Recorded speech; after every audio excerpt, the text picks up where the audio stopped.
Halo semuanya, jumpa lagi dengan Awan Chai di sini. Duta Pajak Abal-Abal, pelatih konsultan pajak pertama dan satu-satunya di Indonesia. Hari ini kita akan bahas mengenai banyak orang bingung nih ya, uang asuransi itu kena pajak apa enggak sih? Aduh, masih ada banyak orang bingung ya, uang asuransi itu kena pajak atau enggak. By the way, disclaimer dulu ya guys, bahwa isi video ini bukanlah saran profesional konsultan pajak buat Anda ya. Jika ada informasi yang salah di video ini, langsung lu sampaikan di kolom komentar guys. Oke. Kita mesti paham dulu ya, ada dua jenis uang asuransi. Jadi uang dari asuransi yang ditransfer ke kita sebagai pemegang polis ada dua macam, oke? Kan lu beli asuransi ini ya, lu beli polis asuransi gitu kan. Nah, terus uangnya masuk nih, uangnya masuk dari asuransi ke rekening lu ya. Ada dua kemungkinan uang dari perusahaan asuransi transfer ke lu. Yang pertama adalah klaim asuransi, oke? Jadi yang pertama uang masuk dari perusahaan asuransi ke rekening kita adalah klaim asuransi. Apa itu klaim asuransi? Jika terjadi resiko, contohnya lu sakit, lu masuk rumah sakit, lu operasi jantung, kecelakaan, sakit kritis, lu meninggal, dan sebagainya, ya. Nah, artinya apa? Ini adalah uang yang akan cair kalau terjadi resiko. Oke? Kalau tidak terjadi resiko, uangnya tidak cair. Sesimpel itu teman-teman ya, cara cara mikirnya ya. Itu namanya klaim asuransi. Oke? Yang kedua, uang dari asuransi ada kemungkinan yang kedua adalah hasil investasi, oke. Uang dari asuransi ini ya, yang pertama adalah klaim asuransi, yang kedua adalah hasil investasi. Hasil investasi ini sama aja seperti orang bank, deposito, investasi saham, obligasi, dan lain-lain lainnya ya. Intinya duit ini untuk diinvestasikan di pasar keuangan, contohnya mungkin saham, obligasi, dan sebagainya, kemudian lu tarik uangnya, oke? Uang ini bisa lu tarik walaupun tidak terjadi resiko seperti sakit, kecelakaan, meninggal, dan sebagainya, oke? Jadi ada dua macam teman-teman ya. Pertama adalah klaim asuransi gara-gara resiko, yang kedua adalah hasil investasi yang tidak pakai resiko tapi cair uangnya. Oke. Untuk yang pertama, klaim asuransi, itu sudah jelas tidak kena pajak, teman-teman ya, tidak kena pajak, mesti clear ya. Untuk yang kedua, yang hasil investasi, itu di Undang-Undang Cipta Kerja dijelaskan, jika hasil investasinya melebihi nilai premi yang dibayarkan, maka itu adalah objek PPh. Oke. Ini hal yang wajar ya guys, ini hal yang wajar ya. Tanpa ada penegasan di Undang-Undang Cipta Kerja pun, ini memang objek PPh ya. Eh, Biasanya ini namanya kan unit link ya. Unit link itu kalau hasil investasinya itu lebih besar daripada nilai preminya. Nah, maka ini akan menjadi objek PPh. Oke? Nah, tetapi ya berhubung banyak orang itu mulai mengambil porsi investasi yang lebih besar, biasanya kan hasil investasi itu kan tidak akan besar ya, karena kan premi kita dipotong mungkin 70% untuk premi, untuk manfaat asuransi, kecelakaan gitu atau sakit, 30%-nya ke investasi. Tetapi banyak orang mulai membesarkan porsi investasinya gitu. Maka kadang-kadang hasil investasinya bisa lebih tinggi daripada preminya. Nah, disinilah ini akan menjadi objek PPh. Udah, itu doang teman-teman ya. Sesimpel itu teman-teman ya, sesimpel itu cara mikirnya. Oke. Sekarang kita baca deh ya, Undang-Undang Pasal 4 ayat Undang-Undang PPh ya, teman-teman. Undang-Undang PPh Pasal 4 ayat 3 huruf E, biar lu paham teman-teman ya, apa itu asuransi, kenapa kena pajak atau tidak kena pajak ya. Di huruf E disebutkan begini ya, huruf E itu apa? Pasal pasal 4 ayat pasal 4 adalah objek pajak, oke. Pasal 4 ayat 3 adalah yang tidak kena pajak ya, yang dikecualikan dari objek pajak, oke. Yang dikecualikan dari objek pajak ada banyak nih. Yang poin E ini ya, pembayaran dari perusahaan asuransi karena kecelakaan, sakit, atau karena meninggalnya orang yang tertanggung, dan pembayaran asuransi beasiswa. Ini adalah dikecualikan dari objek pajak. Sudah clear ya teman-teman ya? Di penjelasannya disebutkan ya, di penjelasannya, penggantian atau santunan yang diterima oleh orang pribadi dari perusahaan asuransi sehubungan dengan polis asuransi kesehatan atau kecelakaan atau jiwa meninggal atau dwi guna atau asuransi beasiswa bukan merupakan objek pajak. Teman-teman ya, sudah clear teman-teman ya. Jadi undang-undang sudah menjelaskan dengan sangat jelas gitu ya. Tidak ada ambigu, tidak ada kebingungan. Cuman orang itu masih banyak bingung. Oke. Nah, sekarang gini, kenapa banyak orang bingung ya? Kenapa banyak orang bingung? Karena yang pertama adalah edukasinya salah.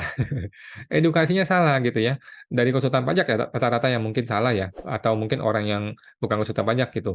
atau mungkin berita-berita di pemberitaan media massa gitu ya, di mana wartawannya itu bukan orang pajak, dia nggak paham gitu ya. Dia bikin berita tuh seolah-olah klaim asuransi kena pajak, padahal nggak begitu ya. Nah, narasinya salah, judulnya salah. Padahal orang pajak sudah menjelaskan dengan detail, dengan benar ya. Pak Hestu sudah ngomong dengan betul gitu ya, bahwa yang kena pajak itu hanyalah hasil investasi yang melebihi nilai premi yang dibayarkan. Oke. Sedangkan klaim asuransi gara-gara kena resiko itu tidak kena pajak. Oke. Kemudian ada orang bilang, kalau asuransi ini tidak dilaporkan di harta di SPD tahunan, maka klaimnya akan kena pajak. Ini juga orang bodoh nih, jadi nggak baca undang-undang teman-teman ya. Mohon maaf ya teman-teman ya. Jadi kita kembali ke undang-undang ya teman-teman. Di undang-undang disebutkan, pembayaran dari perusahaan asuransi karena kecelakaan, sakit, atau karena meninggalnya orang yang tertanggung, dan pembayaran asuransi beasiswa itu tidak termasuk objek pajak, dikecualikan dari objek pajak. Tidak ada koma, tidak disebutkan, kecuali jika ini belum dilaporkan di SPT orang pribadi. Nggak ada kata seperti itu, teman-teman ya. Tidak ada kalimat seperti itu. Oke? Jadi, mau sudah dilapor ataupun belum dilapor di SPT orang pribadi, kalau terjadi resiko kemudian uang asuransinya cair, maka itu adalah tidak kena pajak, bukan objek pajak, dikecualikan dari objek pajak. Teman-teman ya, sudah clear ya teman-teman ya? Coba kita ingat-ingat, pernah nggak teman lu atau saudara lu atau siapapun teman kita gitu ya, yang kemudian, sakit, kemudian dapat klaim asuransi, kemudian disuruh bayar pajak? Nggak pernah teman-teman ya, nggak ada isu seperti itu ya. Gua rasa AR dimanapun berada ya, sebodoh-bodohnya AR itu nggak akan begini ya, tidak akan memaksakan yang namanya klaim asuransi itu kena pajak, enggak lah. Karena orang apa, orang sakit kok, orang sakit kemudian meninggal dapat klaim, itu nggak akan dicelakain ya, teman-teman ya.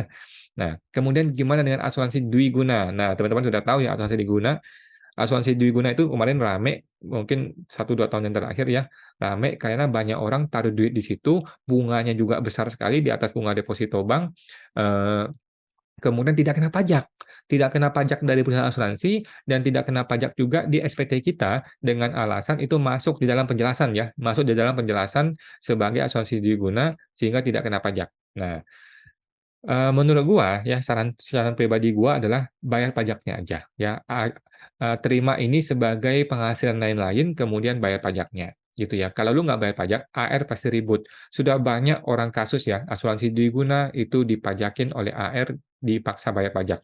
Memang betul, gue sepakat ya, gue sepakat. Kenapa? Karena di perusahaan asuransi itu sendiri tidak kena pajak, ya. Dan kemudian lu terima uangnya aja begitu aja. Nggak bisa ya, jadi mesti bayar pajak gitu ya. Menurut gua begitu ya, walaupun memang di undang-undang dituliskan dwiguna itu memang, dikecualikan dari objek pajak ya. Kalau lu maju ke pengadilan mungkin bisa ya, tetapi belum pernah sih. Dan gua lebih cenderung bayar pajak, karena itu memang betul-betul belum bayar pajak gitu ya. Nah, kemudian beasiswa bagaimana? Beasiswa ini juga nggak jelas nih ya, gua masih belum jelas mengenai asuransi beasiswa ini.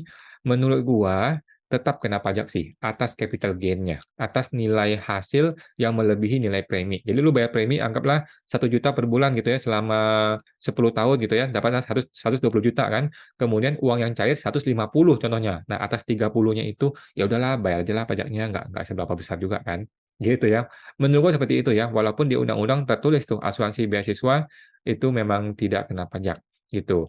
Seandainya ini diperbolehkan, seandainya ini betul-betul nggak kena pajak, nanti semua perusahaan asuransi akan membuat modus yang sama gitu ya, di mana dia membuat sebuah produk investasi, kedoknya, bajunya adalah beasiswa. Nah, nggak boleh juga begitu teman-teman ya, nggak boleh cara seperti itu. Oke teman-teman, jadi itu teman-teman ya, sudah clear dari gua dan dari pajak juga sudah clear sebenarnya ya. Manfaat klaim asuransi karena resiko itu tidak kena pajak, apapun kondisinya. Yang namanya investasi, hasil investasi di perusahaan asuransi yang nilai capital gain-nya melebihi nilai preminya, maka atas kelebihannya itu adalah objek PPh. Itu hal yang biasa. Di semua investasi halnya seperti itu. Oke teman-teman, itu aja. Bagi teman-teman yang masih belum tahu, kita ada program PKPP ya, konsultan pajak pinter, untuk melatih Anda menjadi seorang pembisnis pajak akuntansi dengan omset miliaran. Segera bergabung di www.programkpp.com ya, www.programkpp.com. Ini yang terakhir di tahun ini ya, bulan Desember ini adalah yang terakhir di tahun ini, nggak akan ada lagi. Jadi teman-teman segera bergabung, kalau mau. Sampai jumpa di kelas pertama Anda.